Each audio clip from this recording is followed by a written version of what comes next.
I don't think we're here. Okay, before I proceed any further, John, who is with us electronically? President.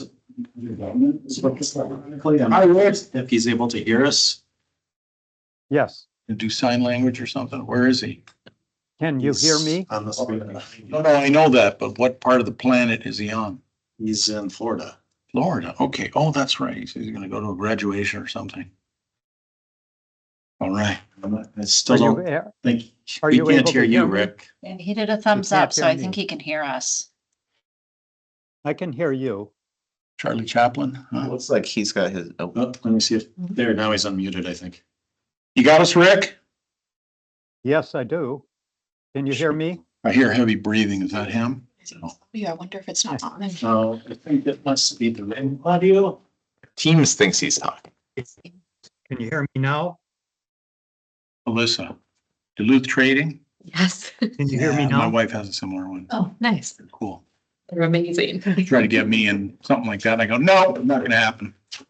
Get in something like Don't say that. I'll tell your wife. I wear shorts and I've been bleeding ever since. Here's one. I was installing a pump in a pond the other day. Oh, They're all laughing at me. Thank you. Simple. I could use the sympathy. I'll be all right. Okay, is he with us now? He's with us, but I think he's just going to have to chat. We can't hear him. No sign language. Teams can hear him, so. All righty, sir. Well, let's move on with it. Anybody else besides, Mr. Gelfman? All right, folks, I'd like to make a motion to approve the agenda. Is there a second? Second. Been moved and seconded. Oh, Mr. Armstrong. And you'll have to do roll call, so if you could say your name. before you- Okay. Technical, she's always getting technical. All right. You need to call each name, right? Yes, sir. Yeah, I mean, you could just say your Oh, name. Manager Ferrara, aye. Sorry. Manager Marchand, aye. Manager Brock, aye. Okay, it is approved. And Rick, if you want to. Rick can vote. I'm Yes. Gilman and I, Okay. He could call my cell phone and be on speaker. Can he give some sort of hand signal or something? Can you hear us? Or facial expression to indicate? That's, Thumbs up, Rick? Thumbs up. That's an aye. Okay. Is that okay, Susanna? Yeah, hang on a I don't second. want to be violating or anything.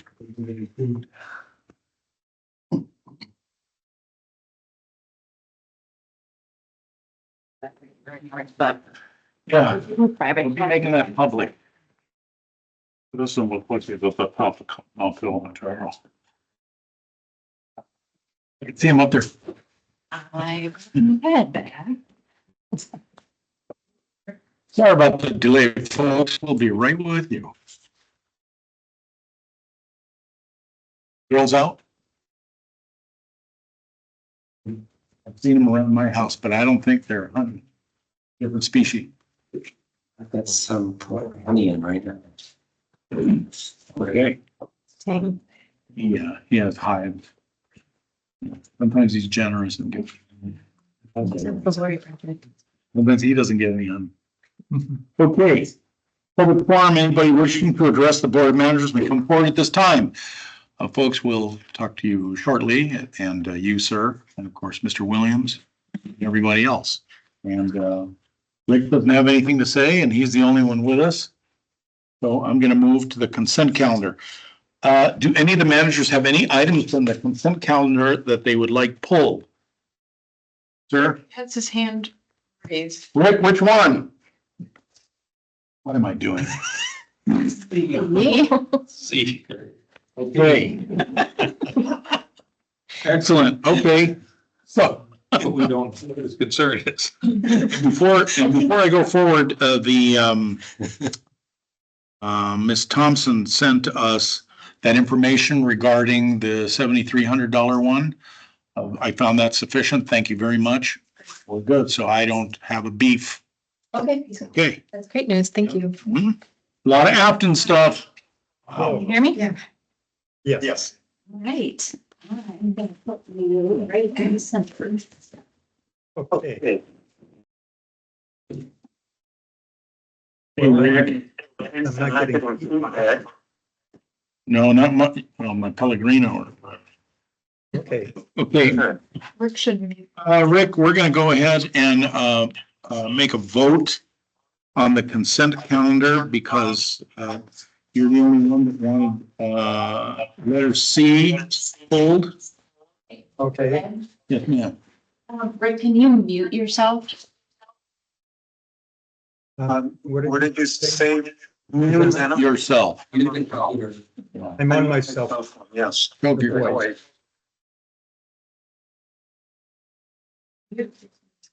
Okay, can you hear us now? Yeah, I can hear him.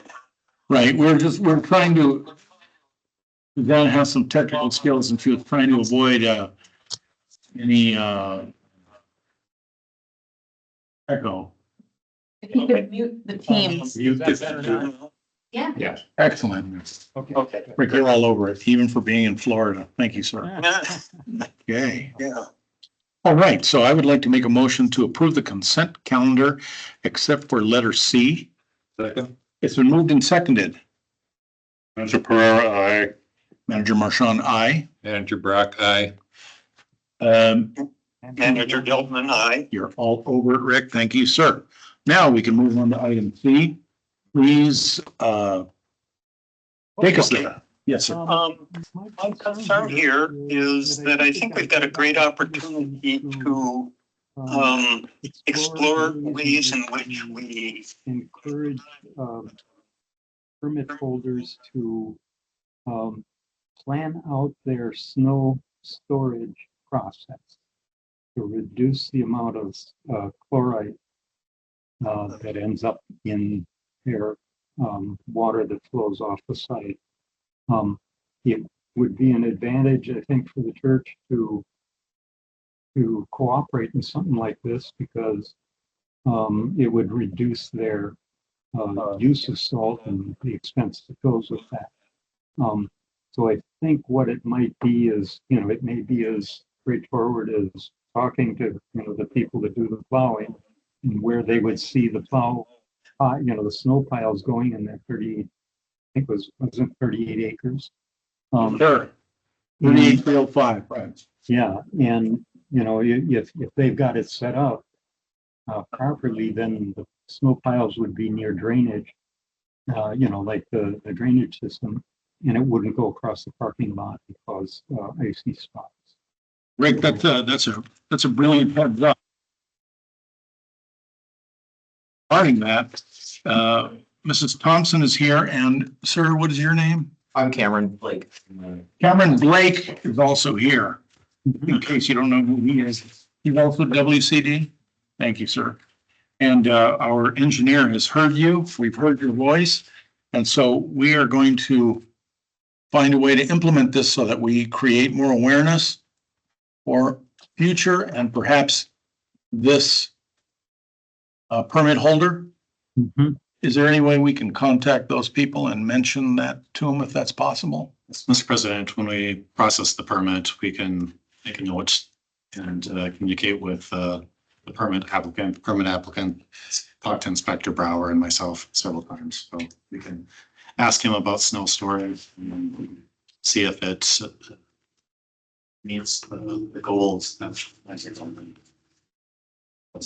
Very good. Did you hear Mr. Hanson? Right? Yes, I did. Okay, that's Yes. excellent. That's excellent. All right, if that meets with your satisfaction, would you care to make a motion? Yeah, I would, let's see, move that we approve the permit with the added request that we talk to, I'm sorry, is it Rock? I've forgotten the name of the church. Rock Point. Yeah. Rock Point. Rock Point Church consider planning its snow removal process so it minimizes chloride. Very good, sir. Did we get that? Second that. We have a second. It's been moved and seconded. Manager Pereira, aye. Manager Marchand, aye. Manager Brock, aye. Manager Gilman, aye. Okay, that is approved. The consent calendar is approved. Thank you. And I know you folks are gonna speak to us a little later about some other items. Okay, let's move on to our next item. Give me one moment, please. We have the treasurer's report added. We can talk about that later if anybody wants to talk about it or. You just approved the consent calendar, which included the treasurer's report? Oh, then. Good to go, right? All right, thank you, sir. Okay. But if any of the managers or anybody has any questions, by all means, feel free to ask and we will try to accommodate you. Okay. Sir, welcome. All right. Thank you. My name's Andy Herring from Red Pathing Company, here once again to present the audit results, this time for the 2024 financial statements. If you allow 1 moment. Rick, can you hear Andy well? I can hear him sufficiently, yes. Okay. And you can see him? I'm seeing the agenda right now. Oh, okay, excuse me. Go right ahead, sir. All Thank you. So we issued our audit on April 15th, 2025, a few weeks ago. Overall, a clean report, an unmodified report with no internal control findings and no legal compliance findings. That's so all great news again this year. I'll cover a little bit more what we do. Of course, we're verifying that the amounts and the disclosures in the financial statements are accurate and complete. But really, we're maybe more so focused on is Valley Ranch and looking at their expenditures, is the money being spent appropriately? You know, the taxpayer dollars, the grant proceeds, things of that nature. That I think is the biggest risk to Grant Watershed District, another watershed district, or governmental entities in general. You know, how that money is going out the door, make sure it's being spent appropriately. So we really focused on that as part of the audit, looking at the vendors that were paid. You know, does it make sense that this vendor is being paid for this purpose or project? Does the amount make sense? We're testing both projects and routine items. Sometimes we're tracing to an invoice. Sometimes we're just looking at the expenditures in total for a certain type of expense compared to budget or compared to prior year history that we know about as part of the audit. So did not note any inconsistencies or really doubtful items when looking at those expenses. Another thing we're looking at when we audit is the internal controls or the financial policies and procedures of Valley Branch. Are they being followed and do they make sense for your size of organization? Is there the disbursements being approved appropriately? Are checks being signed by two people? Are the expenses being coded correctly? Is there an adequate segregation of duty so that no one person has too much responsibility over any certain area? Yes, there is. And then on the back end, you're reviewing monthly financial reports. You don't have any employees. You're the managers or consultants, making sure that they're doing what they're supposed to be doing as well. So we're looking at all of that as part of the audit and did not note any internal control deficiencies. Then there's another report, a report on Minnesota legal compliance with state statutes as part of the audit. The state auditor issued us a guide that we follow and complete as part of the audit. Compliance with statutes over deposits and investments. Not allowed to go out and purchase Microsoft stock, for example. Things that are too risky. It's only allowable investments that you can enter into. At the vast majority, at the end of 2024, the vast majority of your money with the 4M fund. It's a great, safe, liquid form of investments, and it was earning quite well when it came to the interest rate that year. Well, right about 5% in 2024. Yep. Yep. So that's great. Looking for compliance anytime you issue contracts. As you know, there's certain bidding requirements that must be followed. There's compliance relating to, again, disbursements and if there are any conflicts of interest, there's statutes relating to that. There's a miscellaneous section. There's about a variety of things. So we're tested for compliance with those statutes to make sure you're following the law. And we did not note any instances of noncompliance. There is a report or more of a letter. It's called titled Communication with Those Charged with Governance. It's a letter of required communications from the auditor to the board of managers, a variety of things. In there, it highlights that there were no disagreements with anyone during the audit, no difficulties encountered. There could be estimates in the financial statements, really nothing significant for your organization. One thing that is highlighted in the letter, and it's been in there the last year or two, the unspent bond proceeds remaining from the 2020 bond, well, at the end of 24, about $1,552,000, and then you got some potential uses of that coming up. So talking to your engineer during the audit, people are aware of that. So just highlighting that, but I know you're on top of that. Overall, about a $600,000 increase in fund balance during 2024, but your interest earnings were a little over 400,000. I think you could necessarily count on that level of interest earnings every year. So overall, take away the interest earnings and what we should be. We had a lot of carryover Carryover as far as last year's budget. because of the interest earnings, yes. But I know you've got, all of the different funds, and each of those funds have their intended source, intended use of the funds. So depending on the fund, there's more carryover than other, but yeah, there's sufficient fund balance there for future projects.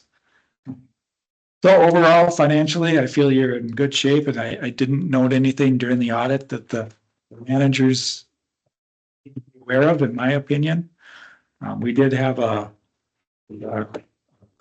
Teams call with Manager Geldman and your engineer prior to issuing the audit, where Manager Geldman had a chance to ask questions and go over any concerns he had.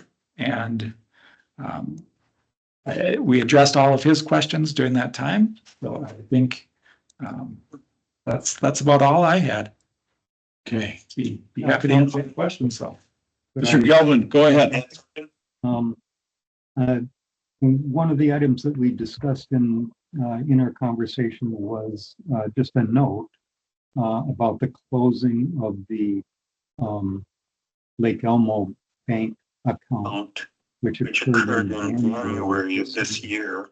So in the audit report as appropriate, there was $92,426 in that account at the end of 2024, and that got moved in January to the U.S. bank account. And that was more a note for Andy, our auditor, to be aware of for the next year's audit.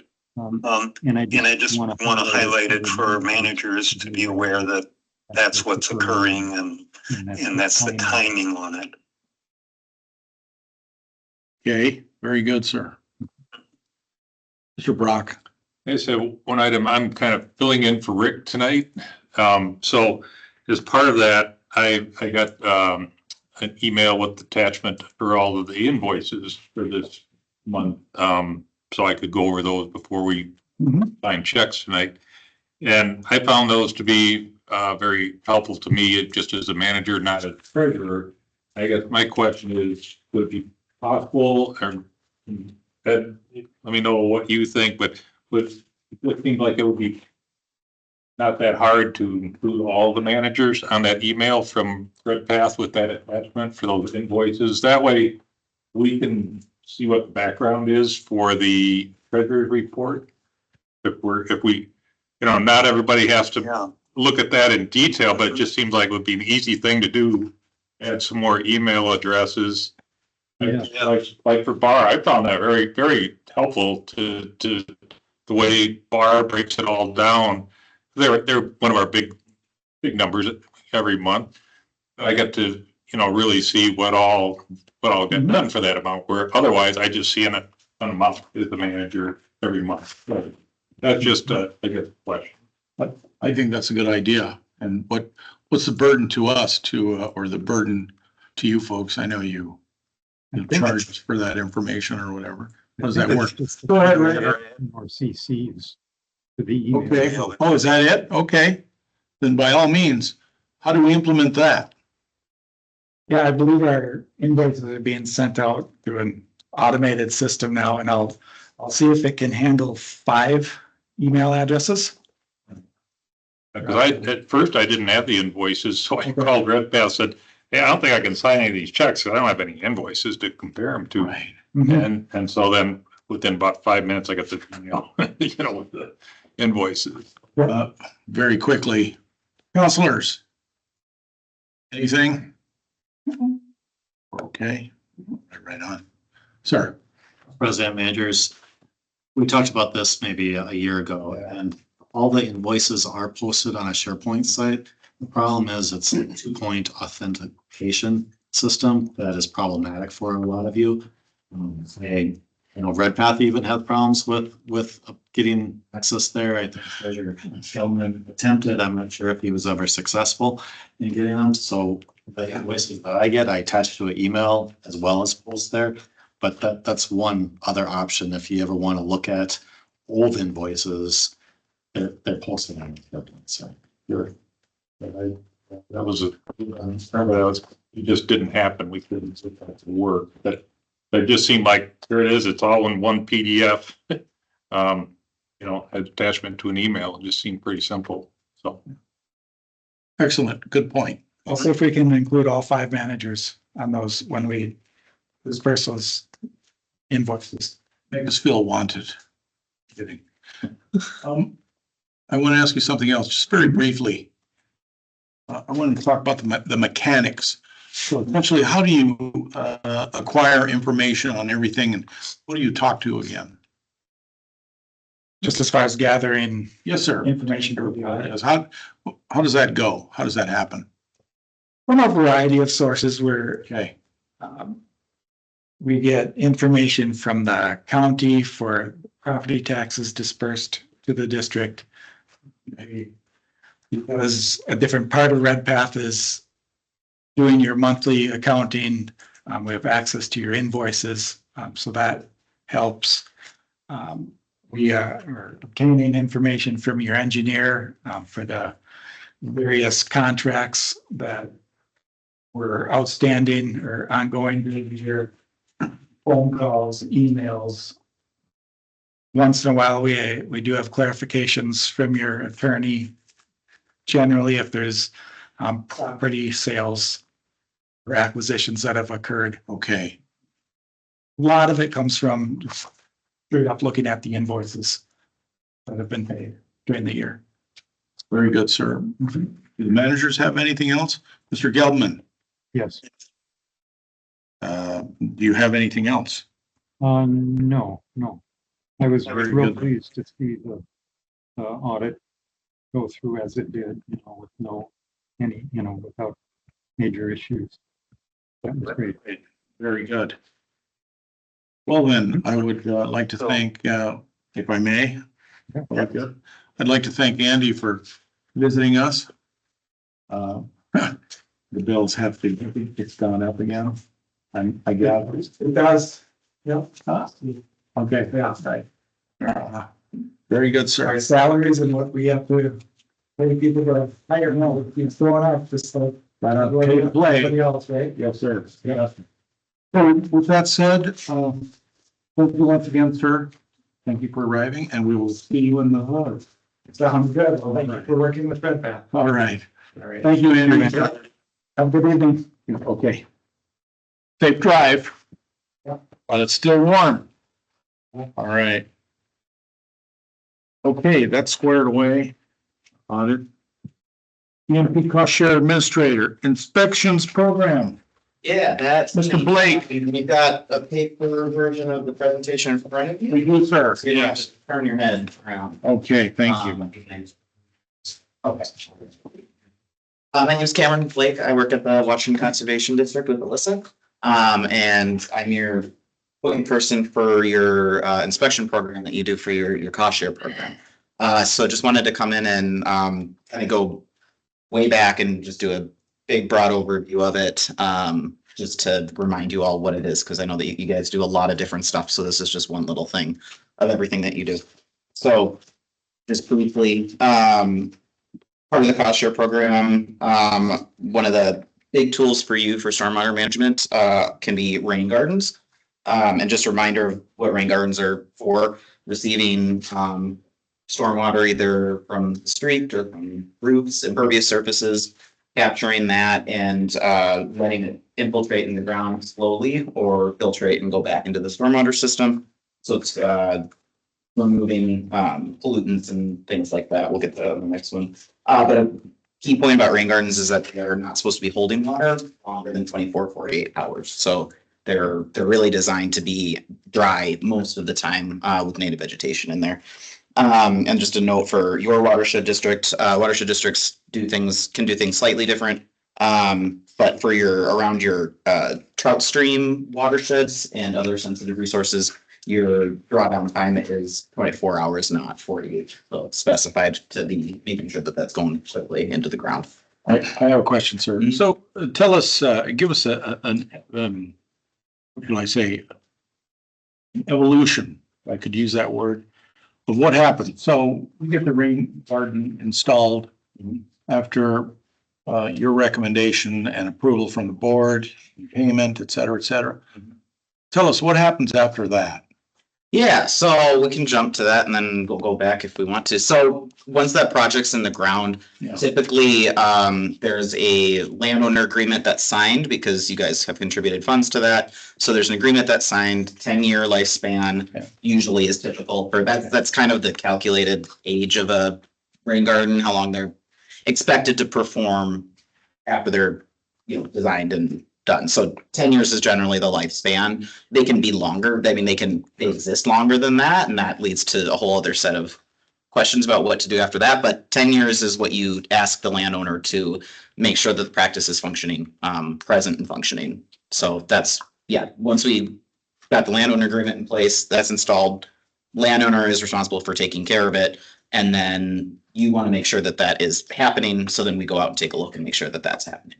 Okay, so curiosity. One concern is wasting money regarding these sorts of things. So do we enforce that in any way, shape, or form? And again, this is just a curiosity because I'm assuming that people have this installed and they go on with it. And I've seen some things from the past, where you go, hey, what was that? That was the rain garden, and it's it turned into something else. Yeah, so that's why the inspections are helpful because we can catch it generally sooner than if you just hoped that it was good for 10 years and hoped that people were doing it. So typically these people do a good job. Sometimes the issue that happens is the property is sold and the person who moves in doesn't know what that is or that there is a responsible. That can be one thing, kind of break in the chain that can happen. That's usually when the issues happen. Or sometimes will come to one and the person comes out and they're like, I've had a health incident. I'm no longer able to take care of this the way that I should. And then typically we'll follow up and figure out way to address that so that it's, you guys are still having your interest met. with that. But so those tend to be like kind of when things go wrong. But when you do the inspections and we're able to make sure, you know, it hasn't just been gone for 5 years, or it hasn't gotten completely grown with weeds for 5 years. It just depends on how frequently you have us out, kind of. So the way that you guys have chosen to do it is, anything that you've contributed, $5,000 or more, we check annually, regardless of the age. So that's even beyond the 10-year span. Okay. And then we were doing annual inspections of everything else 10 years and under, and then you swap to a 3-year cycle for those, which is still pretty good. That's still like, you know, we can catch if something has started to go by the wayside and correct it. So what happens if, we look in this, again, curiosity. Mhm. So now there's a 20-foot, buckthorn tree right in the middle of it. Right. What happens? So that also depends on how you want to proceed. In the past, we will send a letter to the landowner. If it's anything below, we kind of rate it on what's happening. And if it's beyond a certain point that triggers us, we'll send a letter to the landowner being like, hey, we saw your garden this year. You had an agreement to maintain it. We did see this, like, please correct this. Right. / let us know if you would like a follow-up site visit to explain what's happening. Because sometimes it's not as obvious as a 10-foot buckthorn. Sometimes it's maybe there's some scouring happening or something's happening. And then that's an opportunity for us to reconnect with them at that point. And it just depends on what you want to do. So the letters are a pretty common way. You can have them go to everybody, including the ones that look good. Just be like, hey, we saw it looked good. You could just have it go to the people that need work. It's entirely up to however you guys want to do that. Encouragement. Mhm. It's nice that you have a hemp and a thistle patch, but in West Lakeland, those are both considered noxious weeds. So we're asked to remove them. Okay. Proceed, sir.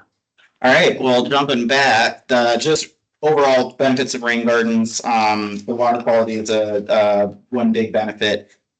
They collect that stormwater that the main bad guy we're concerned about with freshwater systems is phosphorus. That causes those algae blooms in the summer, nasty. Nobody wants to see those. And then it also collects sediment. Those are two things that they're really good at removing. But there's additional benefits to rain gardens beyond water quality. The native plants also provide habitat. So pollinator habitat, we've been talking a lot about pollinators, and this is one way to get kind of multiple benefits from the same spot of land. So you can get the water quality as well as habitat. And then additionally beyond that, benefit of rain gardens is awareness and outreach for the community. It empowers residents to kind of see that, learn about that, be excited about it. They're more likely to be happy to see when you guys are doing projects, your own projects, because they'd be like, hey, I know what rain gardens are. I care about stormwater. I want to, these are good. They like them. So that's another benefit, like more intangible one, I guess you could say. But it's something that's good. And then rain gardens can be built for a few different ways. I just wanted to go again, way back before we go. Your cost share program is one of them. They can also be permitted. You've had some permits on your agenda, so sometimes you require them for stormwater practice or stormwater treatment. Those ones are pretty much always designed to meet a certain standard for pollutant removal, for volume of water, that sort of thing. These cost share ones are not always modeled for a specific amount of treatment. Sometimes they are, but they're not always modeled like that, the way that the permit rain gardens are. And then capital improvement projects, that's when you guys spend your own money on a project. Usually you do bigger stuff, and those are designed to meet some kind of goal that is pretty clearly defined, because you want to make sure that you're getting what you're hoping to do. And then additionally, there's also different types of rain gardens. So again, the curb, if you're grabbing runoff from the street, those are usually a curb cut rain gardens. And you'll see a box or a whatever kind of at the front of them, or rock, something like that. That's grabbing it off the street before it goes into the stormwater system. Sometimes you see them just in the middle of something, and you can see the big stormwater pipes going in and out, an inlet and outlet. That's another kind of rain garden. And then for these cost shares, what you can also see they're kind of just features in the yard. Sometimes the gutter runoff is directed towards them. Sometimes it's just capturing kind of surface flow off the lawn. So different, rain gardens can look different depending on, you know, what type they are. Included a diagram with some common features. So rain gardens can be simple and they can also get pretty complex. So sometimes they are just a hole in the ground. That can be pretty common for those things that you put in the yard that are collecting, you know, kind of the runoff. You're just creating an area for the water to go, right? And then they can go all the way up to a very, you know, complex engineered system where you're excavating, you're installing drain tile and connecting that with the back into the storm sewer. Some kind of a media is placed in it that's sandy, designed to infiltrate. There's different structures to look for. So just wanted to include that just as a reminder that they can be really simple, and then there could be like a lot of other stuff going on in them. And basically the maintenance activities that you're asking landowners to keep up on are vegetative, making sure it doesn't turn into a bunch of weeds. That one's kind of the easiest to think of because it's very visual. You don't want it to have noxious or invasive species in there. We're also they're responsible for the inlet clean out. So there's an area that can sometimes where like all that muck can get deposited and that needs to be cleaned out on a somewhat regular basis. That's actually really important for the lifespan of the garden. Whose responsibility is that? Landowner. Okay. Yeah. It's one that one can sometimes be tricky for folks if they're getting like a lot of sand and stuff. So that's one that we keep an eye out, especially to make sure that people are keeping up on that because it can be a little bit, it's the thing that isn't as intuitive as your vegetative care that anyone who gardens, you know what to do to take care of like your vegetation in your garden. This inlet structure is specific for rain gardens. And that's what people, sometimes they don't understand initially what that is. So the goal is that after it's installed, they have a really good understanding of what they need to do. But that's one where if that doesn't get cleaned out, that can start leading to some big problems in the rain garden. So that's one of the things that we check when we're out there is the inlet and make sure that that's getting cleaned out the way that it should. How do you guys, forgive me, how do you guys keep track of all this? So we have our office has a database that any project that we know about, whether it's a permit project or whether it's a cost share project or a capital improvement project, we're getting those like entered in. It's a geospatial database. So there's a point with a bunch of data attached to it. And that's how we know when it was installed, who's responsible, like is there a landowner responsible for it, and then you can generate that kind of like a match that we go out and look at every year. And whoever is responsible for so do you have areas you cover or is it overlapping with different, like we thought Alyssa was exclusively Afton, but sometimes you leave Afton, right? Sometimes I leave. Yeah, once in a while I get invited elsewhere. Yeah, it's a county-wide map, and then we're just able to, whoever we have agreements with, we're able to select those locations. Yep. And then structural repair, we just want to make sure there's no like weird erosion issues happening, because again, if it's not performing the way it should and you start getting some scour, you start getting big problems. So those are the activities that people are supposed to be taking care of when we go out there. Already talked about your current inspection program. So far, it's 10 years and under. And then the 5 up is it's through beyond that point. And what's involved in the annual inspection. So it's an annual inspection. The way that we do it, it's a visual assessment. So we're physically driving there, we're getting out of the car, and we're evaluating what it looks like. So at this point of the year when we do these inspections, they've got a pretty good handle on what native plants are supposed to be there and what plants are not supposed to be there, because that's what they do for the rest of their day job during the summer. It's they're seasonal natural resource technicians that also maintain rain gardens. So they've got a lot of practice and they know what they're looking for. So they evaluate the vegetation and make sure that's looking good. Again, the structural, they make sure there's no scouring or any issues that maybe even it's just as simple as like the edging is popping up and needs to be staked back down. Anything like that. And then is the inlet being cleaned out? And then hydrologic. So we go out, we don't time it based on rain events. But we know, if it's rained in the last 48 hours and there's standing water, that's not draining as fast as it should, right? Or for the ones within your watersheds that should be a 24-hour drain time, they know, they shouldn't be seeing water in there unless it rained within 24 hours. So that's an important part of evaluating, making sure things are looking good. Otherwise, if there's cattails or like other issues like that, they note that too, because that usually means that it's not draining the way that it's supposed to. So that'll be a flag for us to kind of look at. Good question. Who does cattail removal by chance? Cattail removal.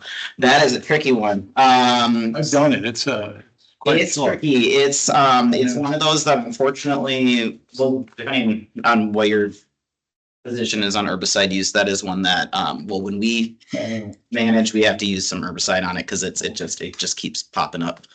So you guys treat it that way. You guys. That's how we treat it. If it's a small enough situation, you can kind of dig them out. But they're just, if there's an issue where there's wetness, they're just gonna keep coming back. So if you want to treat cattails, you usually have to figure out why there's a water issue in the first place and address that. Otherwise, you're just gonna get cattails forever. And once they really get going, they're really pain, but yeah, they're not supposed to be there. So, and then the next slide, that I don't know why the text copied, but you can imagine some of the issues we found during this inspections are presence of invasive or weedy species. Inlet, maybe the inlet hasn't been cleaned out. We can tell it's been a while, or there's some other issue happening structurally, or it's holding water when it shouldn't be. And then I just wanted to, this last slide, I just want to clarify what's not involved in the annual inspection. So the annual inspection is not what you would call performance monitoring. So that's a much more, that's a very specific way of evaluating. Usually if it's something that has been modeled and there is a design amount that is like, this is how much phosphorus this practice is supposed to remove. So for the cost share ones, you don't generally those we don't even have those numbers anyway. But it usually involves taking samples at when the water is coming into the practice and when the water is leaving the practice, and you actually like match that up and make sure that the practice is performing the way that it should. And that's not what we're doing with the annual inspection. We're using the visual, structural, hydrologic cues to evaluate that it looks like it's working or not. So just wanted to make a distinction between that. Performance monitoring is something that it's a lot more, it's expensive. It takes more time. You're sending water samples to a lab. It can be very important though if it's a capital improvement project, especially and you've invested a lot of money into it. So yeah, that's what I just wanted to go over. And then I guess my final question or thought for you guys was just to check in if the current inspection program, if you feel that that's meeting your goals for the cost share program and otherwise. Well, if the managers have anything by chance, Mr. Vice President? I don't think I do. I just, I want to make note of, one of the bullets that I think I referred to before when this program started out when I was on the South Washington board for about, they started a cost share rain garden program, and I was pretty cynical. I didn't really think it was going to amount to much. I was wrong, and we couldn't put enough money into it. It kept getting used. And so that was a point I made about awareness and outreach. Empowers residents to be aware of, care about water quality and native plantings. So you see a neighbor do something, and it's like, well, why are you doing that? And then one neighbor talks to another one, and that's kind of how positive social trends start to. Yeah, see, we've seen that with neighborhoods before where it kind of catches on and then you get to see this really beautiful, it's not urban anymore, you get to see all these beautiful features. As long as it doesn't turn into neighborhood rain garden wars. Wouldn't that be fun? Yes, right. Go ahead. It sounds like the inspections really are partly inspections, but partly educational kind of a function. So you're talking to people about how the rain gardens are operating, and people that have just moved in don't know about them and that type of thing. What would you say the breakdown is between kind of the educational part of it and the inspection part?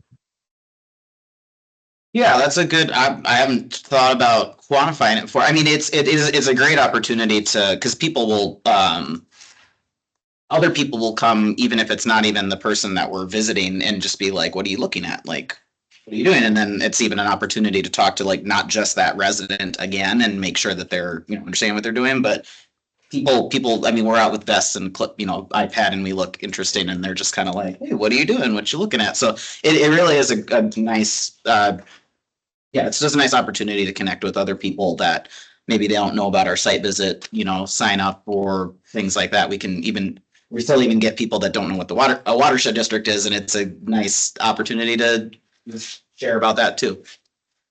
Okay. Yes, sir, go ahead. So, the sale of homes is a tricky one when somebody new comes in and they're clueless about it. Do you ever have any opportunity to do any targeted outreach? Like maybe with realtors, so they're aware of it? So yeah, there has been in the past, I think it was Karen helped create it. Karen Kill helped create an Angie Hong. They created something that could count towards realtors' continuing education credits. Okay. And it was a course that was offered to touch base on not just rain gardens, but like lots and lots of topics, shorelines, ordinances and things like that for realtors to come and get educated in that way. I can't remember if they did that again this year or not, but that was one effort that happens. Otherwise, there's, I can speak for the Browns Creek Watershed District does a parcel search every year to see who's moved into the district, and then uses that as an opportunity to send a welcome. It's just it's a brochure being like, hey, you moved into the Watershed District. This is stuff you should know. Happen with that. Those are two different ways that I know that we've done that. Otherwise, with new neighborhoods, that's a good opportunity to try to reach people before they get their landscaping plan, in place, to try to reach them at that point. But that's more done with maybe more HOA presentations and things like that. But so there's ways to try to capture that transfer and grab people, before that gets too late. Nice to get that training actually required as part of a realtor getting a permit to sell houses. It would be nice. Yeah. That'd be the way to. Yeah, we see things happen where realtors don't know the tree ordinances or the shoreline ordinances and are like, oh yeah, you can take those down and see that. Yeah, it'd be nice if there was, or perhaps it could qualify as the continuing education. I think realtors have to do continuing education. It might fit in that way. It did qualify for. Yeah, that was how they were able to promote it. Like, hey, you need the hours anyway. Come. So they were able to get the credit attached to that, and that was I think it worked pretty good. I just don't remember if it happened this year yet. 40 hours a year. That's a lot of continuing ed. No, I don't know what it is. Oh, man, that would be a lot. You do that to accountants. Mr. Brock, you had a question. I just follow on to Rick's initial comment. When you're going out to do an inspection, and I know it's hard to maintain contact information, that sort of thing, but do you invite the owner to attend with you during the inspection? Or do you just? Not typically. So they always, knock on the door and see if they're home. Otherwise, we always leave a little piece of paper to let them know, hey, we were by to do an inspection, and if you have any questions, here's contact information. So then even if they're not home, they at least will have that piece of paper. So it's not something we've typically tried to coordinate at the same time, just because there's a lot of them. I understand it being a logistical nightmare probably, Right. but. And sometimes they're home, sometimes they're not. Yeah, but I just think it would be really good anytime a landowner could participate in, walk along with you on the inspection. Mm-hmm. Yeah, we want to create stronger awareness with that and pushing for that. So, And just to clarify, yes, ma'am. question you had earlier, so like we inspect rain gardens, we have people that know rain gardens, inspect rain gardens. Some of the other projects that are water quality aren't necessarily rain gardens, so they get inspected by somebody that's more familiar with that type of project. Similar to how we structure our site visits. So like every watershed district in the county has a liaison. So like I'm your liaison for Valley Branch, and I'm also the liaison for South Washington Watershed District. So that's where I spend most of my time. But my background is more habitat focused. So I go out on all the habitat site visits. If they request a rain garden or a shoreline, that's typically Lori or Brett because they're a certified landscape architect and a certified landscape architect in training. So they have more of that background and skill set. Cameron's our certified arborist, so if it involves tree disease or that sort of thing, he goes out. We also have our forester who is more like large scale forestry work. So we try to tailor our skill sets to the needs that the folks are asking for, which is why I end up in Afton quite a bit. Just so you know. I knew I was gonna get it out of you. Yeah. Right on. Very good. Do the managers have any other questions or comments? The geese. All right, we'll keep rocking and rolling then with the, Josh Phillips, I coordinate with and making sure. Yeah. Thank you. Awesome. We appreciate it. And keep that thought of the education. We want to push that as often as we can to create the awareness. Whatever we can do. Thank you, managers. Thank you both. Does anybody have anything for Mrs. Thompson? Alyssa, nothing? Okay. If you guys like, you can just hang out. Nope. I want to hear about the next. There's more stuff? No, just want to hear about the watershed plan and the trail. Okay. Yeah. All right. So let's move on to our next item. And we are at the administrator engineer. 2025 watershed plan draft implementation table. Is that Mr. Williams? It is. Thank you, sir. Go ahead. Thank you, Mr. President. What you have in your packet is a brief memo that introduces a draft of the implementation table of the 2025-2035 plan. Right away, the title of the table accidentally says 2025 through 2032. That's a typo. It should be for a 10-year period through 2035. Okay. This is where the rubber meets the road of the plan of laying out the actual implementation activities with estimated dollar amounts for purposes of kind of planning your activities over the next 10 years. It's an update of what is currently table 6.1 in the most recent plan. That's the table that was just updated as part of the plan amendment to include the flood control project and sent out for review. This is very similar to table 6-1 in its format, but there are a few key differences. In organizing this table, we've added 3 new pieces of information as columns. One is a reference to the relevant plan goals. You may recall that we went through some goals and issue statements over the past year. Those are included at the end of this memo, strictly for referencing the table as you would like. This isn't how we'll be formatted necessarily in the plan, but you can see there's about 50 unique and specific goals. And so there's a column that cross-references each activity in your implementation program to the most relevant plan goals. There are some activities that really touch on all the goals, things that are like education for one, or administration, those indirectly touch on all the goals. So we haven't necessarily written down all of them, but most of the activities listed in the table include at least a couple different plan goals, in part identifying the multiple benefits related to those. For example, the item EV-3, small scale EMP cost share implemented in combination with Washington Conservation District. I think we've got it listed as addressing 7 goals. So it's definitely multi-benefit, as Cameron was talking about. One of the other items, and that reference is in there primarily to demonstrate kind of why you're like a more explicit demonstration of why you're doing the things you're doing. It's because it's to achieve those goals that you've established in the plan, and also to be more transparent in assessing progress towards goals, which is a requirement of Bowser every 2 years. Okay. The table also includes a priority level for each activity. This is something that was not included in the last plan, but is now a plan requirement per Minnesota Rules 8410.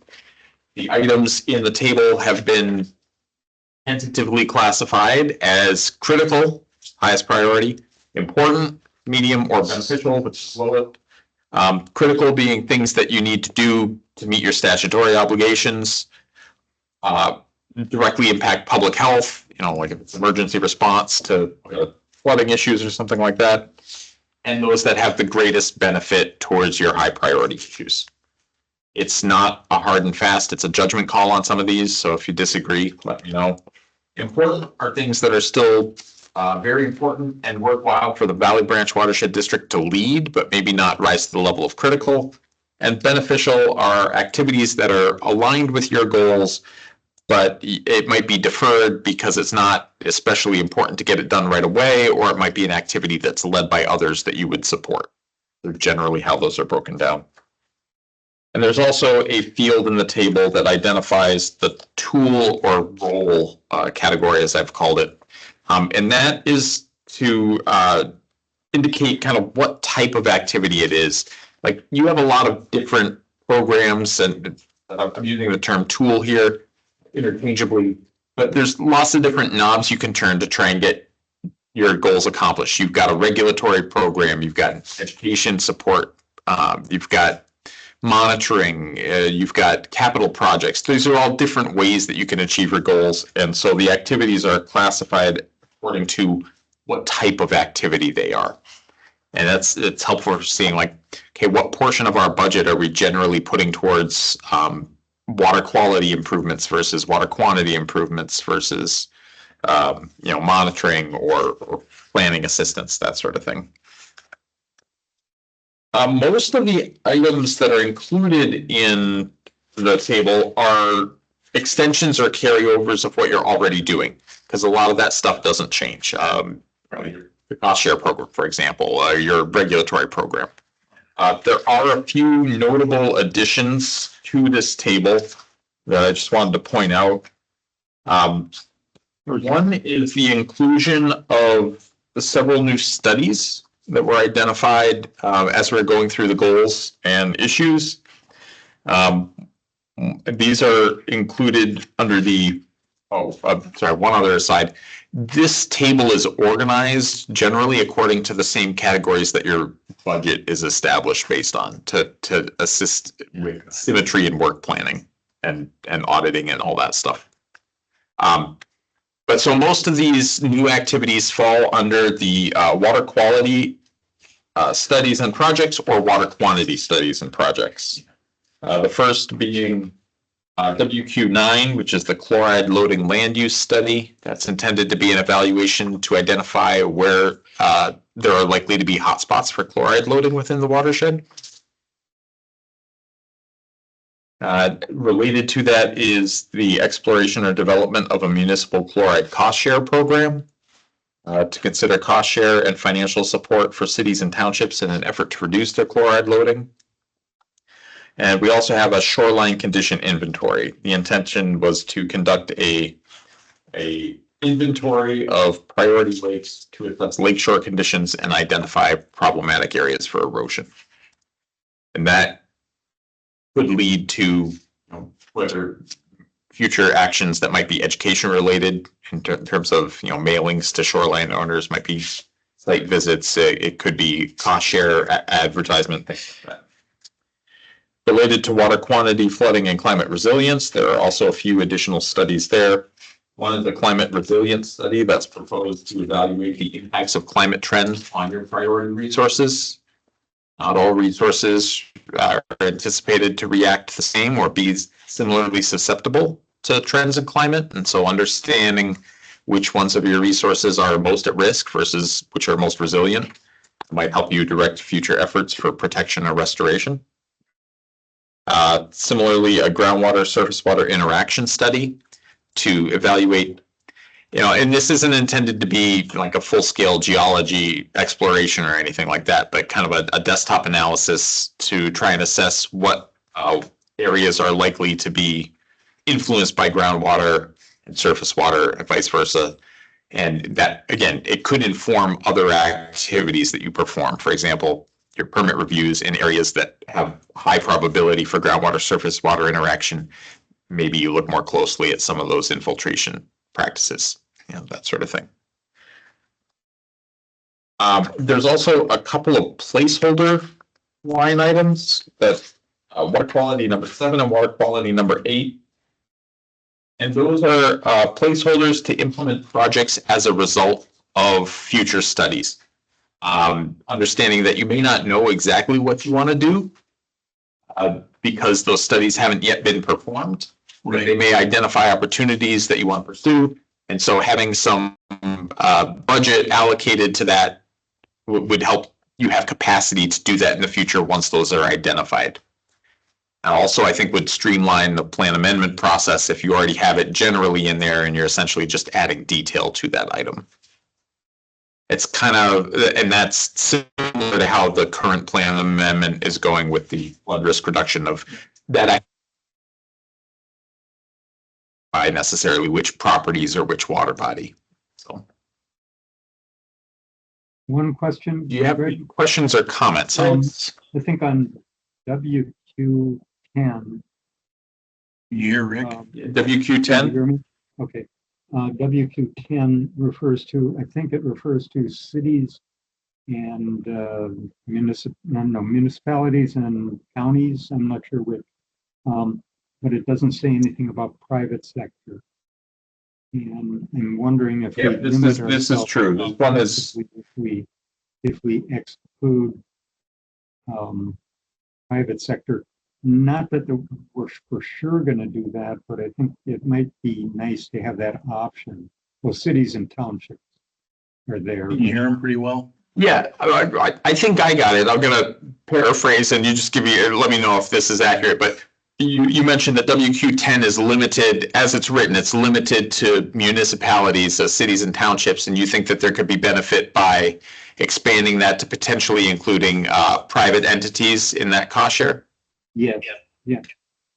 Because, we've talked about, FedEx and Menards and some of those, and, we may be able to find an opportunity there where cost sharing with them could have a big benefit, or we could learn a lot, and figure out some ways in which we could reduce chloride in those situations. That's a good point, Rick. Sure. Okay. Good. Thank you. He's good. You're good, Rick? Yep. Okay. Counselor, your phone is fully charged, correct? Yeah, it is. I think if you want, Rick, you might have to hold the phone, your phone, Right. when you're speaking. Hold it closer to louder. We can hear you. There, that's Yeah, we much hear you. better, Rick. A lot better. Right. Okay. We thought you went to the bathroom or something. Thank you. Thank you, sir. Okay. Felt like he left the room. All right, very good. Okay. So what now? Okay, so next steps with this are, there's also, this is just the table. It's going to be within an implementation section that will describe in a narrative format the different tools and programs that you implement and policies related to those. But this will be in there as the table. What I'd like to do, if with your permission, would be to convene that Plan Technical Advisory Committee. It's the same, it's staff from the cities and townships and state agencies, same folks who met in January or December to talk about the goals, would also have an opportunity to weigh in on these implementation actions, and they could suggest revisions, and I think it's possible that some of the cities may have proposed additions or things they'd like to add to this, which I would be collecting that feedback and bringing it back to you folks to see what you'd like to consider or stick with what you got. So you meet with them actually, or do you email, or how does that happen? As a group? Depending upon, ideally it's in person, but I think in this case, it may scheduling wise, it may be such that just doing it virtually is better, or having like a virtual office hours type of thing. Yeah. So to be determined based on availability, especially as we get into summer, it's a little difficult to get them all together again. Of course, yeah. Mr. Brock, do you have anything? No, Okay. Mr. Pereira. looking good. Coming together well. Very good, sir. Okay. Yeah, I did stay awake for this, so all right. If you guys do have any additions or edits, feel free to let me know offline too. That's fine. Yeah, you're staying right on. I like the way you present this and how you continue to just keep us abreast of every single detail, for goodness sake, you know. And I might have some priority questions, but I like the way that was established with the critical as your top priority for things that need to be implemented. Oh, one clarification on that too. That is intended to be kind of a strategic level priority. Right now, your plan does list several factors that go into your work planning considerations from a year-to-year basis. Like, you know, in determining whether or not you're going to do something next year, there are other factors like, is cost share available? Is it a continuing activity from the previous year? Is there a risk of if it's not done right now, that it might not be gotten back to, that sort of thing. Those factors are intended to still remain in the plan as considerations for how you prioritize your work. Just because something is listed as critical doesn't necessarily mean that it would have to be implemented before beneficial.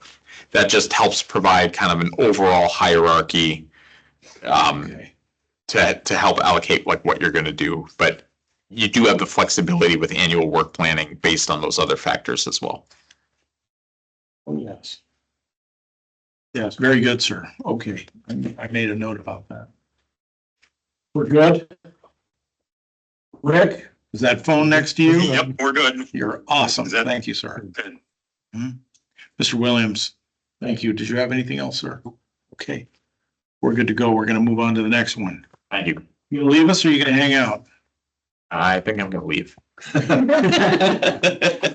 Whatever. Thanks, Greg. Whatever. Thank you very much. Thank you, Greg. Safe drive to you. Will do. It's still light out, huh? Now it kind of messes with my head. Usually coming here in the dark. Yeah. Be that way. Okay. The Battle Creek St. Croix River Regional Trail Long Range Plan. This was quite interesting.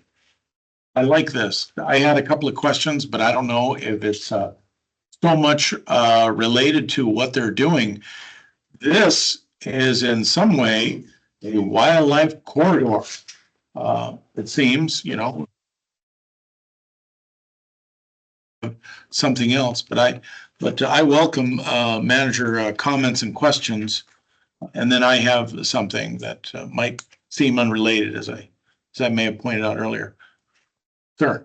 Yeah, my simple question or comment was directly to that, Ed. And when they're doing this, do they think about green corridor amenities to add to it to benefit the natural flora and fauna? Right, wildlife in you know, different shapes and sizes, all those things that help create that habitat, you know.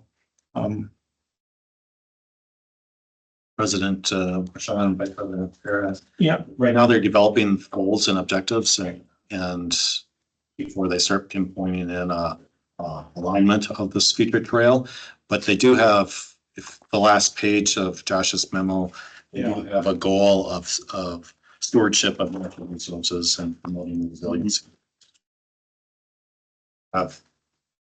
Additional specific comments on that can I do. pass that along to the county's 19. I would ask you to do that. So, Rick, do you have anything by chance? I do not. All right, then. I'm going to bring up a couple of, one of them's kind of touchy. But one might be sort of expensive. So, I've seen this in other states, whereas they allow larger megafauna, if I can call them that, to be able to migrate or use or cross areas without coming into contact with automobiles or roads by having massive culverts or bridging, that sort of thing. And maybe that's something that they can consider. That seems simple enough to me. President, the county, Turtle crossings. the county did that in Afton with a bridge by putting in a smoother surface underneath SI-18 and for critters to have an easier way to connect on both sides of. Right, and we'd like to see that, a message, but not just for one or two, but to complement many different species, whatever, whether they're vertebrates or invertebrates. And then I have another one. This is the touchy one, and this might not be necessarily related to what they're doing here, which I think is wonderful. But that is the concern for crime and how it's dealt with by law enforcement, because this is an avenue, and again, it's not necessarily in our realm, but as an escape route, so to speak, or criminal activity, and also for the victimization of people who use these trails. In other words, the concern is for lighting, for the ability to come into contact or to contact law enforcement if anything happens, and also what can use the trails. It's horses, ATVs, bicycles, So one time, just very quickly, I was at Lake Elmo and I illegally, this is a long time ago, so you can't do anything to me about this. I rode my mountain bike into Lake Elmo, in the Lake Elmo Trail, and I came upon two women that were on horseback, and their horses got nervous, and they got off their horses, and I got off my bike, and I said, "Is everything all right?" They said, "Our horses are afraid of your helmet." I go, "Okay." Took off my helmet and I went on, and they didn't turn me in or anything, but I wasn't supposed to be there. So that said, these are the things that I was thinking about. Are they relevant? I don't know, but it's another thought. Thank you, Mr. President. We can forward these on. I think your second comment regarding crime and safety could be added objective to their goal number 1 about creating a safe and accessible plan. Thank you. Okay. Your first comment regarding connectivity could be specifically highlighted in their goal number 5. Okay. Sir. John, I have a question. I went online to look at is there any kind of a map? Like, where's this going? And right now, when I looked at it, it looks like it's just following county roads and any existing bike trails. So part of this, I assume, like they're cutting a new trail across green space, like the Gateway Trail or something like that. But I'm not sure that's true here. I guess maybe it'll be next. They don't know yet. Is that part of it? I believe they're first determining the goals and objectives like stakeholders, and then they'll figure out different alternatives and weigh the pros and cons of those alternatives in meeting the goals. As far as a trail that connects Battle Creek Park and Oakdale, Maplewood, that area through Woodbury, they do have a goal of connecting it to the Central Greenway, which is basically Keats Avenue. Keats Avenue, like Elmo, so there's Parkway, I can't remember what it is called in Woodbury, but Keats Avenue and like that, and then eventually getting over the St. Clair River. So I don't know if that will be utilizing existing roads or doing a combination of existing roads and new trails. I think that's all to be determined in the future after they obtain various stakeholders' goals and objectives of the trail. Thank you. I noticed that the new Lake Elmo Elementary School as part of the design, they have a bike trail that's on Lake Elmo Avenue and it's also on 10th. But it's a bike trail to nowhere. It starts and stops at the property line. And there's no way, it's almost like a cul-de-sac on the, I was out talking to the excavator, I said, why doesn't this connect to the shoulder? 10th is wide enough for a bike, for bikes. Well, they don't want the kids out here. Okay, I get that, but so we have this bike trail that's going on like a L shape, but it doesn't go anywhere. It's gonna stop. Or maybe And they're, I mean, with this, The county is, when they have resources, they will study the whole corridor along 10th Street. sure, Because eventually they want to do something near Goose Lake, so maybe they connected to there. and typically when the county does projects, there's a trail component. Sure. Just like through Lake Elmo Village, they Mhm. talked a lot about trails and sidewalks when they were doing Lake Elmo Avenue through the village. Makes sense. I looked at this and thought, great, but it doesn't go anywhere. But I guess the kids can go back and forth on it, so. I drove by it yesterday. Wow, it's big. They moved a lot of dirt there. Oh my goodness, that's A lot of dirt. a lot of acres. Is that one massive parking lot or are they gonna have a lot of buildings? No, there's a big building going somewhat central. Everything to the west is parking in Yeah. stormwater basins, infiltration basins. To the west is parking Yeah, to the west is parking in the stormwater system. and the buildings are closer to Lake Elmo Avenue? They're kind of more central. Yeah, they're more towards Lake Elmo Avenue. There's a lot to go on there yet because they have to move power poles and yeah, there's a lot to do yet. They're supposed to have a different entrance going into the place. The county doesn't like their entrance right now, but they need XL to move power poles. So sorry, I'm getting off on. No, it's a big deal. But there's kind of like, it's these things like we need the power poles moved so that we can put the entrance in because they can't drive under the lines and the county doesn't like it's just one of this dance that they have to do in construction. And that's just the way it is. So Yeah, and I don't they're know, making good progress on it. and I don't know to what extent it's going to affect Goose Lake but other, Zero effect on Goose Lake. really? It Okay. is all sand. There's so much sand there. It could have been, I mean, not a gravel pit, a sand pit, the whole thing. So from a drainage standpoint, it's not leaving the site, and I mean, there's the park and the shooting range down the road, but the water won't get there. So yeah, I'm pretty confident that's gonna work really well. Yeah, they did not bring anything in there. They did not bring any kind of fill of any kind in there, right? Very unusual, Right. except rock for the driveway. So, Very good. All right, do the managers have anything else on this particular memorandum? Rick? Nothing else from me. Quiet? Okay. So with that said, we gave you some feedback. I brought up my particular issues. And that's okay. And this information goes to Josh, right? Who presents. Josh will communicate your comments to the Washington County Design Team. Excellent. Thank you, sir, for what they're worth. I appreciate that. Okay.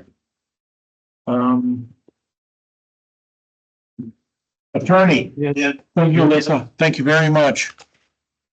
Yes, Rick. Yes. I just have to ask you, what kind of helmet was that you had on that isn't Air Forces? It was just An Air Force one or something? No way, was it something from, you borrowed from the Knights of the Round Table or something? Yeah, it was a Fez, get it? Because you were in North Africa. Actually, it was it was one of those, my wife would call it ultra goofy, styrofoam. You know the look. Yeah, I think they just wanted to kill me and they didn't want them to. It was real basic, no big deal. It was fun too. Okay. Yeah. So, attorney, I do not have appraisals for you. Yes. I sent an email this evening, so to be fair, he hasn't had time to respond, just asking for an update, so there should be an update, if not actually appraisals at the next meeting. Just a reminder to the managers, 3 appraisals have been ordered in the Legion Avenue area and 1 in the Sunnybrook Lake area. And then there was a request by another property owner in the Legion Avenue area to order an appraisal. And this property owner is really more, I mean, sounds like more communication with him than I have, but he seems very, I don't know how excited's the wrong word, but committed he is to selling, but he knows an appraisal is part of that process and had specifically asked, if an appraisal's done, are we obligated to then sell? Do we, the homeowner, have any obligation? I said, absolutely not. Wanted to know how long the appraisal was. So this might be another situation where they want to know the process and have some idea of valuation, but they may not want to sell for a while. So the request is there by the property owner, so they are interested. I don't want to paint the picture that they're not. I just don't know that they're blazing to sell right away. We get it. But I am looking for authority to order another appraisal. Can I just direct? Yep, you can direct. Please proceed. Okay, Yeah. any questions or concerns? Oh, ma'am, that'll make it number 5 now? Correct. Okay, that's fine. All right, that's all I have. Yes, Rick. One- Yes. Just one comment, it seems like the housing market is fluctuating a fair amount right now, up and down. I don't know. I don't know that there's anything we can do other than to move ahead with an appraisal at a at a fixed time. Any Any thoughts on that, Susanna? Well, right now the ball's in their court, correct? So to speak. Well, they have requested the district to order an appraisal, Okay. which I will then do. And I agree, Rick, there really isn't. I mean, the conversation basically ends without an appraisal, right? Because they don't know the value, the district has no value, right? I mean, it just there's a stagnant conversation. I am also meeting with another couple that John met with, and I'm meeting with them on Monday of next week. They had some questions, and they may want to do something where it's more like the Lovitz, where we enter into an agreement to purchase, but they can live there for a while. So we'll see. I'll report on my conversation as well. Okay. Yes, sir. Maybe another way to put it is, I guess it doesn't obligate us in any way to move ahead with something. So if we get an appraisal and then the next week the market bottoms out or something on housing, we wouldn't have any obligation there to honor that higher price on the appraised value. We would be able to negotiate that. Yeah, your statement is correct, Rick. If the market took a significant turn, honestly, I might even recommend you just update the appraisal so you have a basis for your offer. Or you can just have your appraisal, you can use it as a guidepost to make whatever offer you want. Your statement is correct, Rick. The district is not bound by that appraisal either. Mm-hmm. Okay. Well, and out of fairness, it sounds like updating it is a real good option. If something like that were to happen. Okay, we shall see. We shall see how things go. All right. Mhm. Very good. Thank you, counselors. Mr. Brower, what's going on? President Marchand, managers, I did include a report in the packets. Mm-hmm. Some updates from when this report was put together. Remember, Mr. Asmus from Afton was here at the last meeting looking for the driveway permit. He called me up. We met on site last Friday, and walk through the site looking for the best location for a rain garden because it's a long driveway that goes up a slope. And so we were able to determine an area where there was already a bit of a swale coming through. That would be a great spot to catch water coming off the driveway and from this swale. So we were able to determine that, and part of his requirement for the permit was to submit that location to engineer for review. So he's doing that. He still needs a permit from the county for that driveway, which has been submitted. He also needs approval from the city of Apt, and he has a grading permit, so does have for the city. But from our perspective, he's, as soon as he turns it in and our engineers review it, then he should be good to go with it. And he's already started, the project already started, back in the end of March. I don't recall, is that permeable or no? No. Okay. Oh, well, the rain garden will be. No, the driveway. No, the driveway's gravel. Oh, what, class 5 or something, or? It'll be classified, probably recycled material would be my guess. It's a long driveway, so probably a lot of recycled material on there. Okay. It's not plan on paving it. The city used to have a requirement, anything 6% or greater had to be. Oh, see, now that's right. So there could be the change that happens when he goes to a city approval. I think one good thing he's doing is that the property down below where it goes to Afton Boulevard will remain as a hay field. It's not gonna be cropped. Because, when you have a new driveway going through and it's a cropped field, you can get a lot of runoff. Way down. So, so anyway, that just, something, we were talking about rain gardens earlier. And so there's the permitted sites, the permitted rain gardens come through the permit process.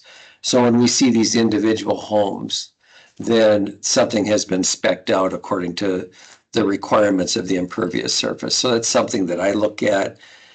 I make sure that it's the correct size.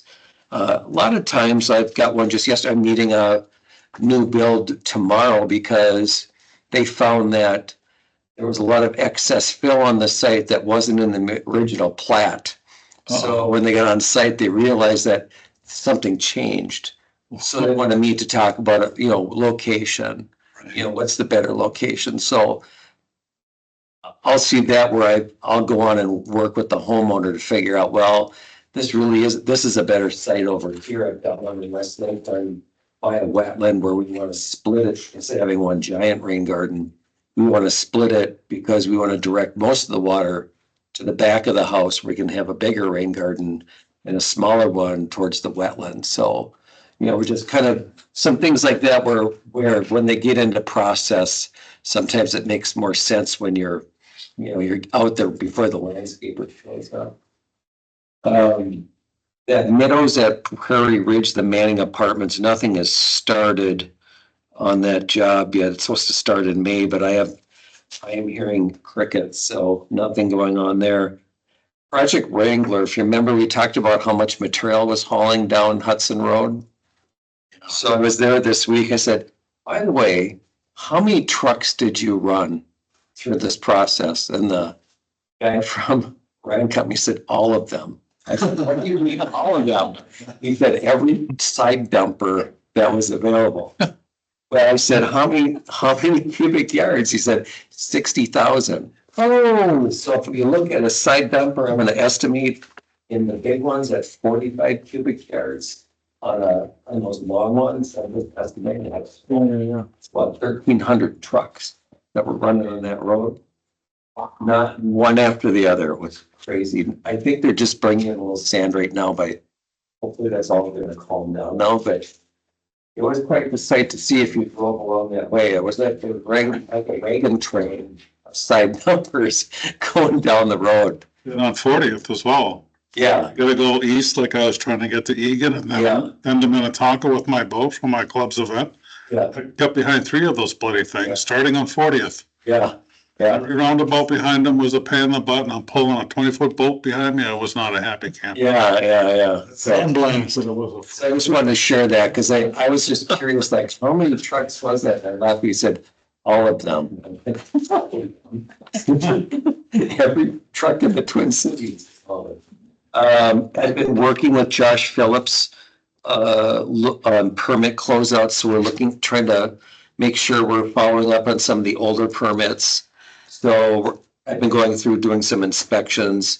Josh will do his review, and then of course it'll go to Susanna for her review.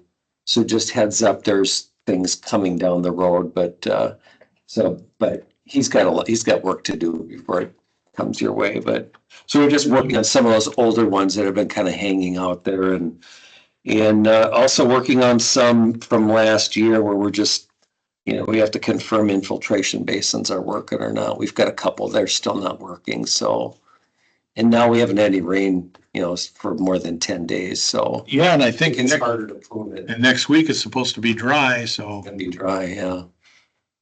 So then they get upset because I can't prove it doesn't, is it working or not? We haven't had Yeah. rain. You can prove it's not working because they still have water. Well, true, and we've had that conversation. I had a photo, an email come from a new project manager who said, look, infiltration basin is dry. And look, I said, what's the date stamp on that? Because it hasn't been dry since the beginning of April.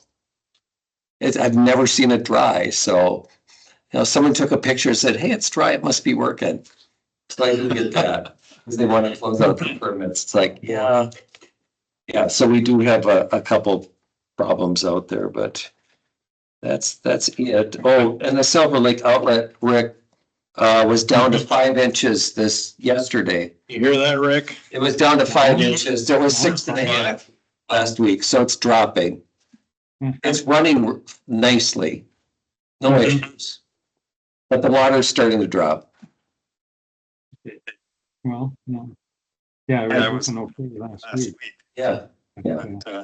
No, okay, Okay, well, well, I did I get did get a comment from one of the neighbors saying, oh, the water is getting pretty high. It's flowing. I mean, there's no blockage. I just noticed the water level had dropped an inch and a half, since last week, so. Well, that comment was last week as well. And Sure. they're particularly sensitive to that. They're not coming over to try to change the rear, right? No, No, I don't think so.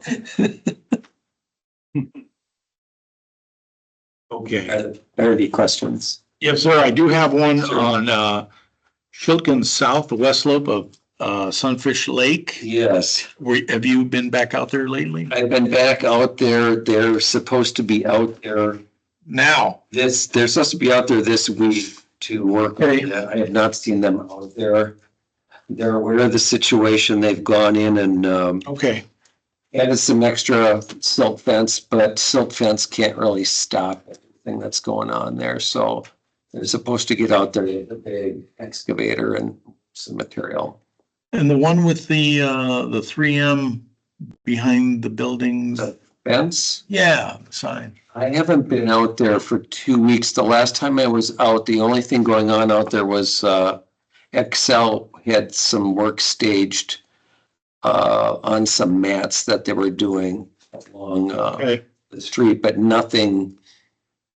I believe they stopped. I think Engineer Hanson had mentioned that the DNR, I think, put a stop work on putting fence in the wetland or something, so. They're required to do an EAW and therefore they can't do the fence project until the EAW. Completed, yeah. Okay. So there's existing fence in place that was not in the water that they did last fall, but nothing's going on into the water itself at this point. All right. Do the managers have any other comments or questions? No? We're good, Rick? No. You didn't have to check it, did you? Jeff could have Say held, what? Jeff could have held the phone up to the weir or whatever so you could look at it. I could send you a video to share with your neighbor. Yeah. All the I can wait. No priority there. All right. Thank you, sir. Very good. And keep us abreast of things as they develop. Managers, So I'm going to turn this one over to, okay, let me see. Public comments. Okay, we're going to talk about the public comments first. We need to request, I can answer that. So there was supposed to be a public hearing this evening. If with the newspaper didn't get in on time. So it's next week. But, if anyone had appeared to comment on it, because the letter from Bar that went out to stakeholders said the public hearing would be May 8th. They didn't resend it because really, historically, there hasn't been anyone to comment on it. Cool. But the reason it's in here was if anyone appeared or if anyone wanted to make a public comment at the hearing, we would take note of it and then put it in the minutes and then repeat it at the next meeting, which is going to have the public hearing. okay. So we don't need to do anything. You don't. I thank you. Okay. We got that one out of the way. It's next meeting. Okay. Oh, Okay. oh, sorry. Now our next one, and I have something too, because I did attend that lecture yesterday. That was the county, right? Okay, very good. You might have to help me with some of this. I mean, yeah, I'll explain.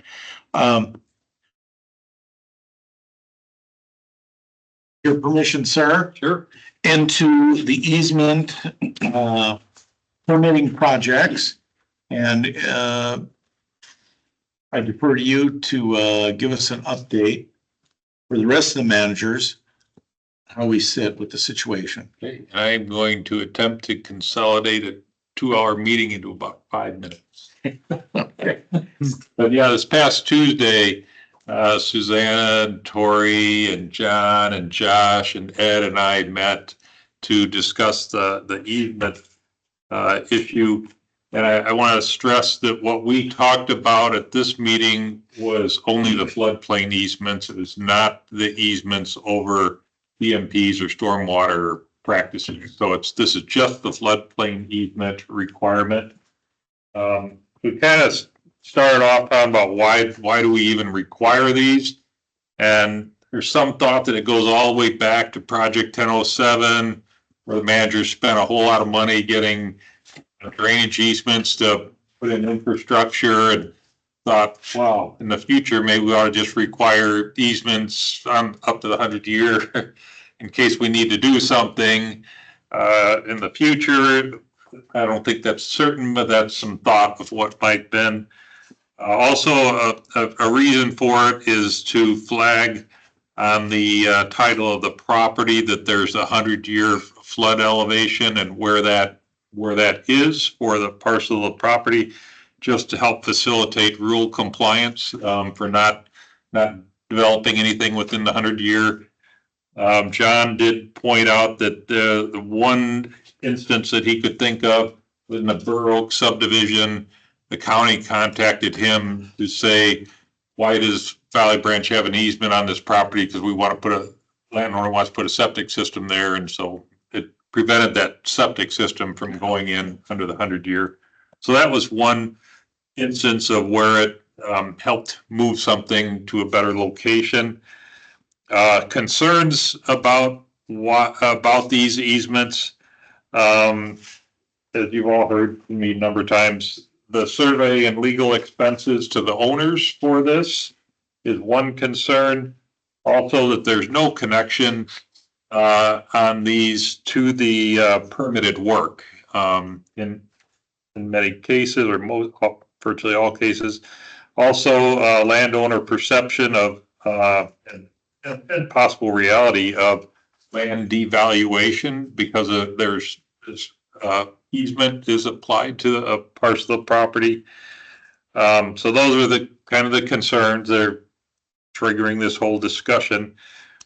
The consensus, after a lot of discussion, the consensus that we had that day, and again, we're not ready to bring this to the board for decision. This is just for your information, but our consensus at the end of the day is that we should waive the floodplain easement requirements except for subdivisions or development.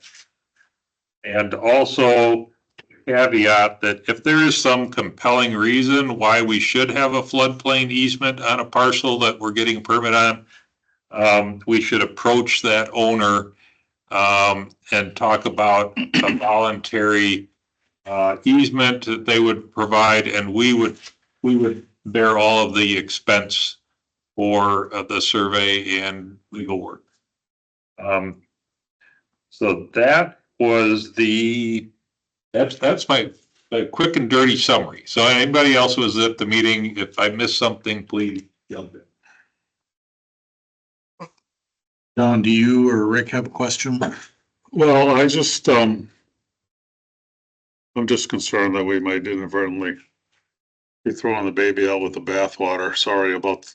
No, good point. Didn't intend to make a pun there, because there's probably a lot of examples where it doesn't serve any protective environmental purpose to have such an easement on an individual private property owner. But there may be some where there is. We had quite a discussion about that exact thing. And you know, I've watched through my 35-year career in natural resources, I watched the natural world get killed by 1,000 cuts. Right? Explain. Meaning one little thing happens over here, not a big deal. One little thing happens over here, not a big deal. But there's this syndrome called cumulative impacts. Yeah. Where the impact of one little project is hardly measurable, but when there's many of them across the landscape, the collective impact of all of those little things here and there, each one seems inconsequential. There's some total that's not inconsequential. Right. So that's why I just want to be really careful that if we make a change like this, I think some of the arguments make very good sense to me. But I just want to make sure that even if it is one individual property owner, there could possibly be something done in the floodplain that could be environmentally detrimental. And I think if we have a rule change, our rules should allow us the capacity to require an easement in that situation. But I'm perfectly fine with the watershed district covering the cost of doing that. And that's what we talked about, was that where we see that compelling need, let's go after that easement, but not put the burden, not just hold a gun to a landowner's head and say, till you give us this, we're not gonna give you a permit. Just make it a voluntary thing where we bear the expense. Right. A common phrase that was brought up, and I agreed with it, was a concern for government overreach. Sure. So. Yeah, but I'm concerned that voluntary might not be, in some cases, may not be enough. I think we should try to identify environmental situations where it's going to be required of the landowner, and we'll cover the cost. Scrutinizing the permit further. That sort of thing. Yeah. I think that Don, you make some real good points. There are some circumstances that we may not anticipate, or, situations where we do want to require an easement. And who pays for it? I think that's an open issue. I wonder if it's possible to create a checklist of some sort to identify. Yeah, like criteria. That might be, something we need to consider. I think we should go into our history and find examples where a floodplain easement was a good thing to do, so we could show that in the future. If by chance we might have to do one on a small property owner. I agree with, the developers around these parts are making quite a tidy profit, so they can cover all the costs associated with it as part of their development. But I agree with a legitimate concern for unnecessary costs for an individual landowner. Okay. So So that's where we're at on that, and we're anticipating another meeting in the future Yes. to discuss easements over the BMPs and the stormwater management practices. And is there a different instrument that can be used as some other watershed districts are currently doing to cover that perpetual need for maintenance on those practices, short of an easement? Is it possible for us to develop a list of, a fairly exhaustive list of all the things that a property owner could do below the floodplain and identify which ones are bad and which ones are environmentally benign? That's fairly easy, right? I mean, because then we can put something like that that's reasonably, I'm assuming our attorney's gonna want rules that are as objective as possible and black and white and not gray, so. Right? And one thing I learned at the meeting was that I said, so the floodplain easements, do we just say this is where the 100-year floodplain elevation is, and we're making sure that's documented on the title? My understanding from the legal folks is that no, an easement has to fill in the blanks for me. It needs to have a legal description prepared by a surveyor. Yeah. So It also needs to grant us some use. to use. That was the part that I didn't. Use, yes. Tori and I both said that. I mean, it's what's drilled into our heads and laws. Easement, equal sign, right to use. You are granting a right to use. And the property owner cannot impede whatever that right to use is. So they can use it as long as it doesn't impede the right they've granted to another person, which is why some people feel that that's a detriment to their land. They now have restrictions.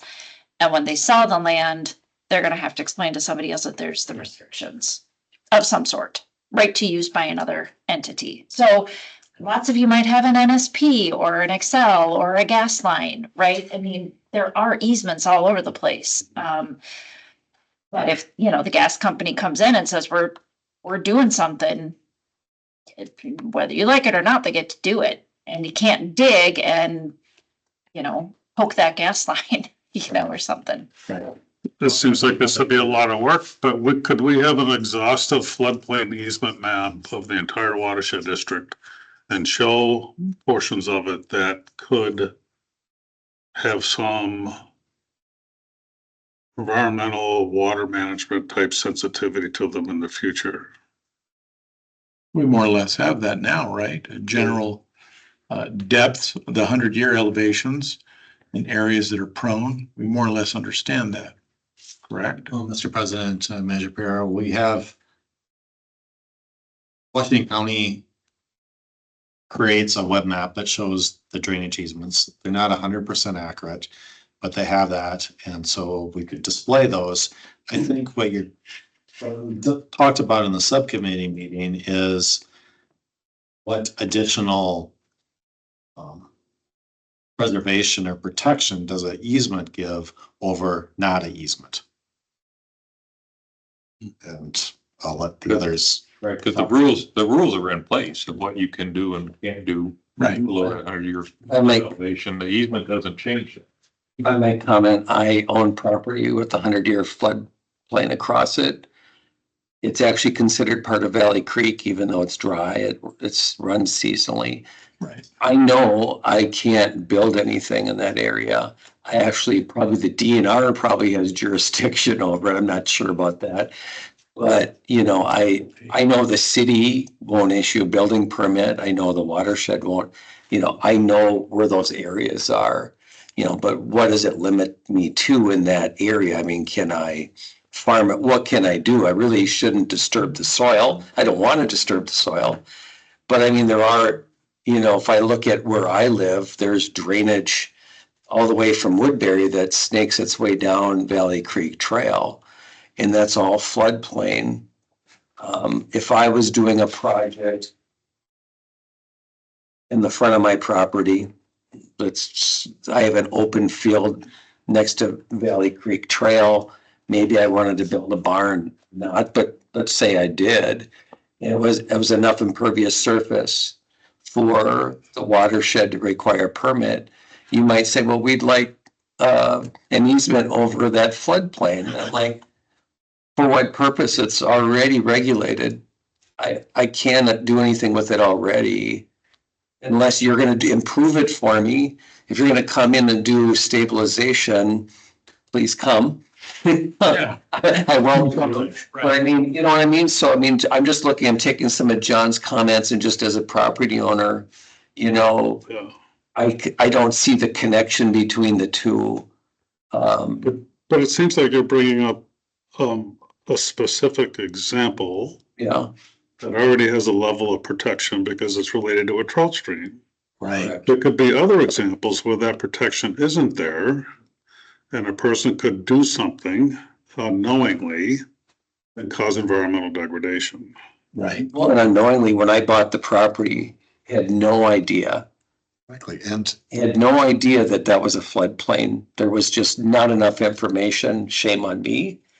But I didn't realize, and I learned from my neighbors, and the neighbors educated me on what's going on. And so, but it really, there wasn't any tool to say, hey, by the way, just, you know, this area is, floodplain. Yeah, it's supposed to be in purchase agreements. There is a section in purchase agreements if you have a wetland, a floodplain, or shoreline on your property, and you're supposed to indicate. But if someone was unaware because it didn't regularly flood, they weren't savvy to knowledge as to whether they're in a floodplain or if this constitutes a wetland or doesn't, it's kind of a marshy puddle swamp area, but is it a wetland? Right, so that could be a scenario where people just don't know. Yeah, anyway, Right, Don. I mean, I'm not, I get your point. I just, any more on Zillow? I don't know if anybody has used that recently. My son's looking at property in Rochester, so I've been on it a little bit. But they rank the risks for wind and flood and various items. And so you click on the flood one, it brings up the 100-year flood map and overlays it on the photo, aerial photo of the area. So it's there. But the 100-year floodplain, the FEMA maps are only for the large basins, not for small basins. Okay. And they're only for communities that participated in the flood insurance program. So, for example, the city of Oakdale never used to, I don't know if they still are and nothing would be mapped because they didn't participate. Yeah, so it's not a universal tool. Yeah. Well, you can understand how this conversation was going. And so one of my goals was to try and introduce a list, so to speak, or to set up criteria or a criterion for what constitute what we're going to do. And then we have the constraints from our attorney about that, how to go about it. So we're going to do some more back and forth. And then the other goal, of course, is to present this to the board, to all of us, and then we can evaluate it perhaps another time. So this is ongoing, and then ultimately make a decision. And, it could happen overnight. It could take a while. We're not sure, but I believe it's a valid point, and that's why I've gone along with it. It's something that we need to consider because we do want to help our constituents. And again, there's that thing about government overreach, and we're not into eminent domain, things like that. Another concern that I brought up at the meeting too was that we deal with individual landowners that sometimes they got more money than they know what to do with. And if they get a burr under their saddle over us requiring this permit like this, I mean, I'm just surprised we haven't been challenged. I really am. I'm surprised we haven't been challenged. And I'm just afraid of what the outcome is going to be both legally and in the court of public opinion. Well, that's why I think we should try to, if possible, technically to do it, we should identify situations where the 100-year floodplain, the area below it is environmentally sensitive for whatever reason. So if we have that somehow established in our rules, it's defensible. So if somebody tries to sue us, we can say, well, it's right here in our rules. That particular floodplain that you own is potentially environmentally sensitive for this reason, whatever it might be, if it's possible to do that. In general, the floodplains are environmentally sensitive because they need to be preserved. If you don't preserve them, there's less storage capacity in a runoff event, Right, which could increase flooding to somebody else. sure. The issue is. Is something, I'm sorry, John, is somebody doing something like that already covered in our rules that would prevent that from happening? The Valley Branch rules require a permit for all activities below 100-year flood elevation. Okay, Whether people know that it's 100-year flood elevation, that's a right, different question. yeah, that's a bigger problem. I would just say, I agree 100% with what Don is saying. The question is whether or not we're just gonna force somebody to do this as a condition to get a permit when there's no connection between the permitted work and this floodplain easement. And we're gonna just it could be considered a taking in my mind. Okay. So, And I have something to say on that too, but I'm going to spare you folks. And that was based on some of the things that Attorney Torseth said. So, this is a discussion that is ongoing, and we'll set up another meeting and see where this takes us, and definitely take into account what you've said, and anything you might want to add, Rick. And of course, Mr. Armstrong, when he's available. And we'll see how this goes, but that's where we are right now. So. Good enough? Yeah, this is a good discussion. Yeah, oh, you bet it is, yeah. Okay. The next item I have is, I'll try and make this one, as simple as possible. I attended, the Zoom meeting, yesterday. It was yesterday, right, John? Yes.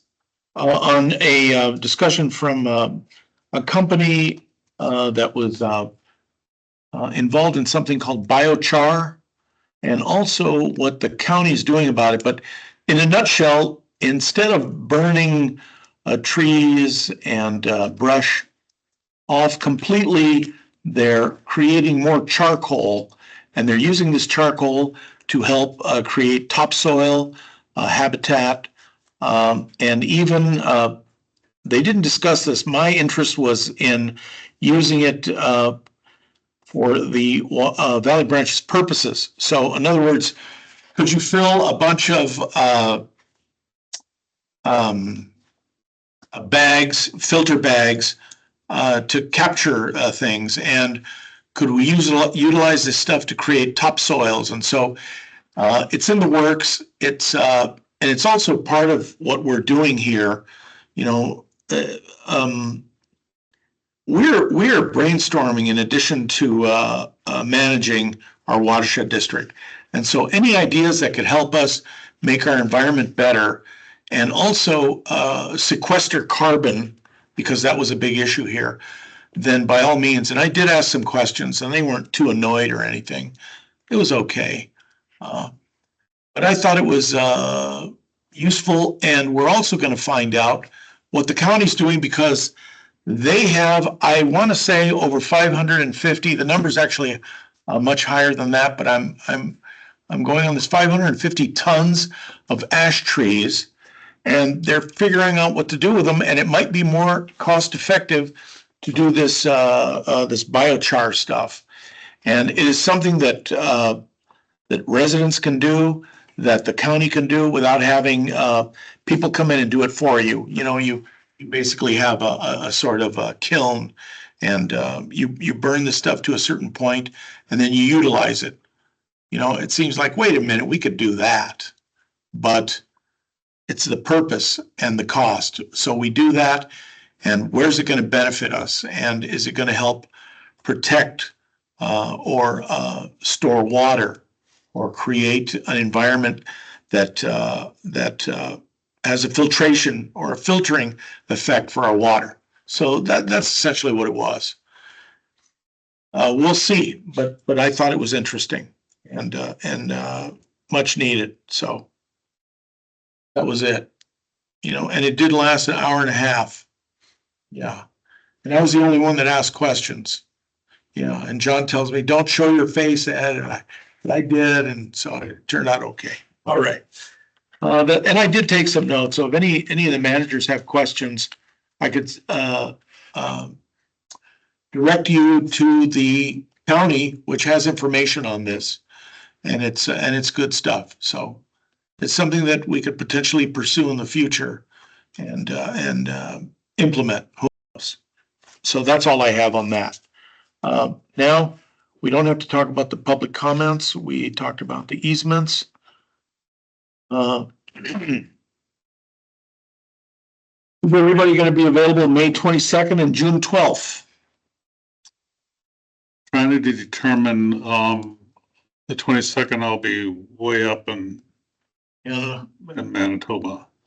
And I'm trying to find out if, I can't recall from last year how good the Wi-Fi is. So, Okay. if we don't have a quorum issue, then I will likely maybe attend virtually, but not vote.